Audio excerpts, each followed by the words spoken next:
SCP-077 Object Class Euclid Special Containment Procedures SCP-077 is to be kept in Research Sector 861 on top of a 0.5 meter steel pedestal in a 3 meter by 3 by 3 meter chamber with a 0.5 meter thick steel reinforced walls.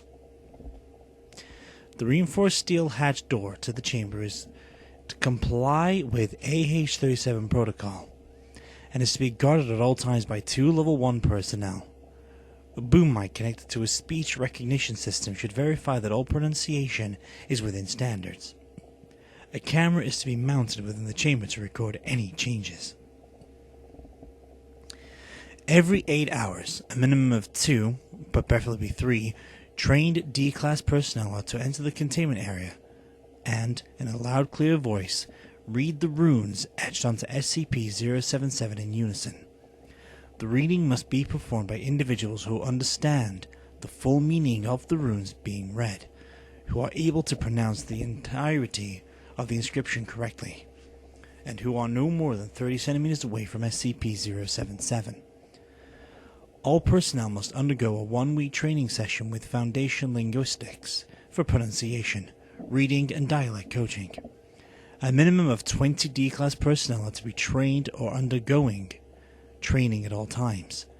Trained D-Class personnel are exempt from termination until such time as they have been replaced.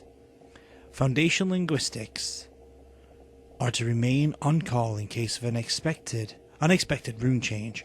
Every new set of runes is to be transcribed into phonetic English and provided with literal and idiomatic translations as quickly as possible.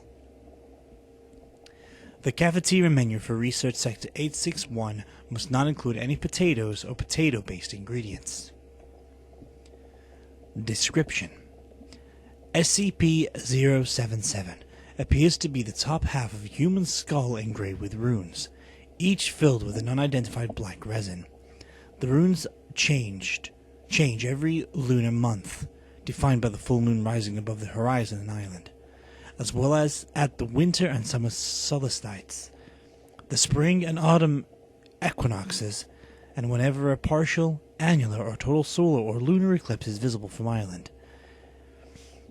If these engravings are not read aloud at least once within a 24-hour period, the eye sockets and nasal cavity of SCP-077 will emit SCP-0771. SCP-0771 is a luminescent green vapor whose precise nature remains undetermined. It is to be noted that although SCP-0771 behaves as a normal gas in all other ways, it only occupies those spaces which are within SCP-077's effective line of sight, and does not flow into the space behind SCP-077 unless confined. Opaque, impermeable barriers with no biological content can provide temporary protection from SCP-077. However, attempts to permanently contain SCP-077 within opaque containers have failed, due to the artifact's production or sufficient quantities of SCP-0771 to explosively rupture these containers. All biological material, with the obvious exception of SCP-077 itself, which comes into contact with SCP-0771, is instantly transformed into a vicious, melodious ooze. The ooze has been identified as the rotted flesh of potato tubers, Solanum tuberosum, which have been severely infected with a potato blight. 1 cubic centimeter of SCP-0771 transforms upwards of 800 grams of biological material.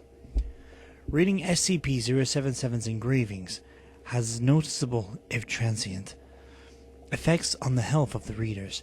These effects include nausea, cramps, headache, dizziness, incontinence, fever, skin rashes, nosebleeds, and fugue states. Effects intensify as the time between readings increases and can become cumulative for individuals who read the engravings too many times consecutively and or too frequently. Readers have a 60% chance of developing an allergy to potatoes. Addendum 0771. The artifact was recovered from the lost wreckage of the Titanic in the village of in Ireland. Locals had built a shrine around the artifact, where upwards of participants would engage in a nightly ritual.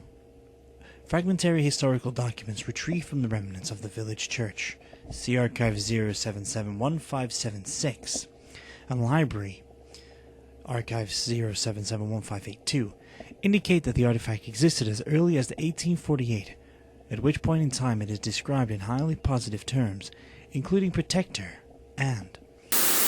By 1869, however, references to the artifact are fearful, resentful, and couched in euphemism.